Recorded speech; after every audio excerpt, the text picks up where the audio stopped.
د ما د ایمان او عقیدې مؤمنو وروڼو او عفیفو مؤمناتو خوندو، السلام علیکم ورحمت الله. د نظام د بقا، د یو حکومت د بقا د 5 اساساتو او د 5 رازونو په اړوند نن یوه مذاکره در سره شریکوم. د هر نظام د بقا دپاره 5 اساسات دا ډیر اهم او ډیر ضروری دي. لومړی، امانتونه اهل کسانو ته سپارل، خصوصا هغه امانات چې هغه د مسلمانانو د خدمت، د مسلمانانو په نظام کې د ملازمت عظیم امانت ده. دا به خپل اهل خلقو ته سپارل کیږي. لکه الله عز وجل چې فرمایي ان الله یأمرکم، بشک الله عز وجل امر کوي تاسو ته مؤمنانو، ای ولاتو د امرو، ان تؤدوا الامانات الى اهلها، چې ادا کوي وسپاري امانتونه و اهل خپل ته. او که اهل ته امانت ونه سپارل سو، نو دا بیا د قیامت علامت ده، او په هغه نظام کې، په هغه وطن کې، په هغه خلقو باندې قیامت را نازلیږي. د الله حبیب فرمای اذا وسد الامر الى غیر اهله فانتظر الساعه. نو انتظار د ساعتو د قیامت په هغه صورت کې ده چې امانتونه نا اهلو ته وسپارل سو. او دوم، عدل عامول دي او عدل تطبیق کول و جاری کول دي. الله عز وجل فرمایي واذا حکمتم بین الناس ان تحکموا بالعدل. کله چې فیصله کوئ په مابین د انسانانو کې، نو حکم و فیصله کوئ په عدل سره. که عدل مو له لاسه ولاړ، نو ظلم به راځي، او د ظلم په راتلو سره بیا نظام نشي پاتې کېدلی.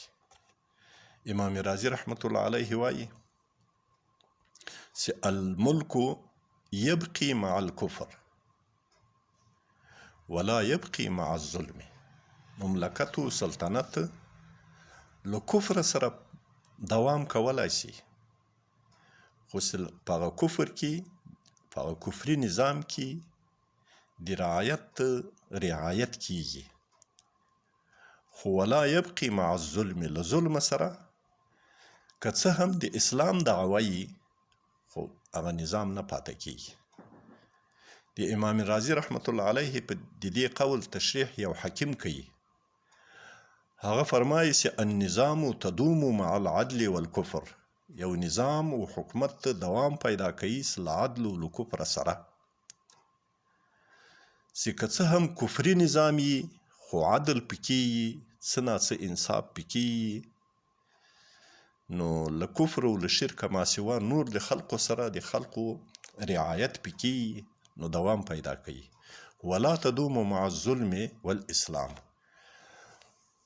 له ظلم او له اسلام سره یو نظام بقا نشي پیدا کولای. د امام رازي رحمت الله علیه په خپل تفسیری کبیر کې دا مقوله را نقل کړې ده. د هغه هم مطلب هم دغه ده. او دریم اصل یا دریم اساس دی یو نظام دی بقا، هغه تربیت عامول دی، علم عامول دی، چې خپل رعایت د جهل له وبا او د جهل له طاعون څخه خلاص کړي او نجات ورکړي، او د علم او د تربیت په رڼا او په زیور باندې مزین کړي، که هغه نارینه قشر وي او که زنانه قشر وي. جهل په دواړو قشرونو کې، په ټول د رعایت په هر فرد کې دا یو نقصه ده، یو عیب ده، یو نقصان ده. ځکه خو الله سبحانه وتعالی فرمایي قل، ای د ما حبیبه خپل امت ته اعلان وکړه، هل یستوي الذین یعلمون والذین لا یعلمون.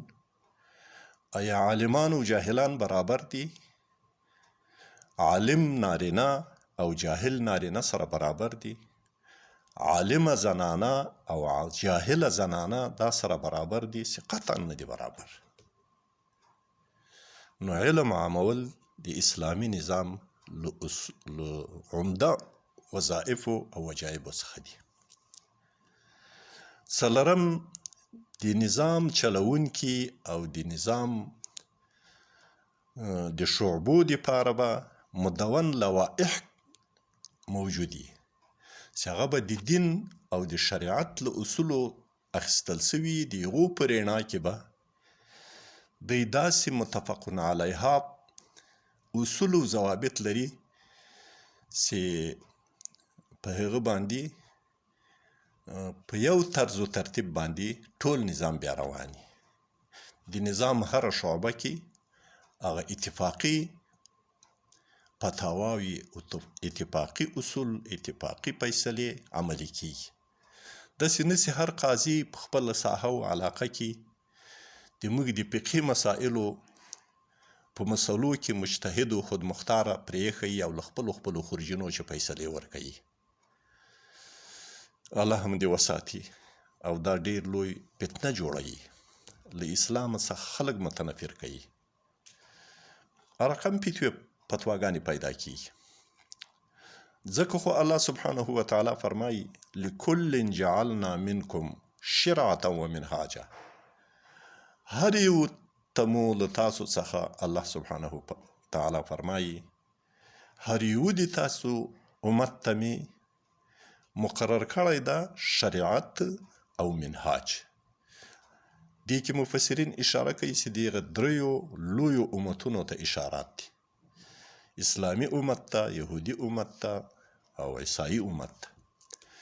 دو ته شریعت ته هر یو ته خپل شریعت راغلی ده او دا هر امت د خپل شریعت په رڼا کې په اصولو کې منهاج لري، طریقه واضحه لري. د دې منهاج تفسیر خازن رحمت الله علیه داسې کړی چې هغه اصول او هغه احکام چې هغه مستنبط وي له اصولو له دلایلو د شریعت او مودي کېږي تطبیق د شریعت له منهاج چې هغه څه مراد دي او له شریعت چې عمومي کلیات د شریعت مراد دي. نو مطلب هر امت به او هر ډله به، هر حکومت به، هر نظام به د خپل عمومي شریعت څخه چې موږ اسلام شریعت ته دین ده، د هغه شریعت څخه به منهاج را ایستلی او هغه به داسې را ایستلی چې اتفاقي به وي. د جیدو علماو، د فقیهو علماو، د خبیرو علماو په اتفاق باندې به فتواګانې او طریقې کار ورته انتخاب کړی. هر څوک به خپل خورجین ته نه وي پرېښی. او پنځم چې د دې څلورو پورتنیو اصولو نتیجه کیږي هغه د ملت راټولول دي په ځان باندې. که چېرته دا پورته اصول رعایت سو بیا به ملت راضي کیږي او ملت چې راضي سي به له خپل نظام او له خپل حکومت سره درېږي. او هر ملت و رعایت چې له خپل نظام سره ودرېږي د دنیا هیڅ طاقت دغه مقابله بیا نشي کولی. او دا په دې کې موږ ته شرعي امر ده. د الله حبیب راته فرمایي ارحموا من فی الارض. رحم وکئ په هغه چا چې په مخ د ځمکې کې دي، په مخ د ځمکه باندې دي، د مځکې په مخلوق باندې رحم وکئ.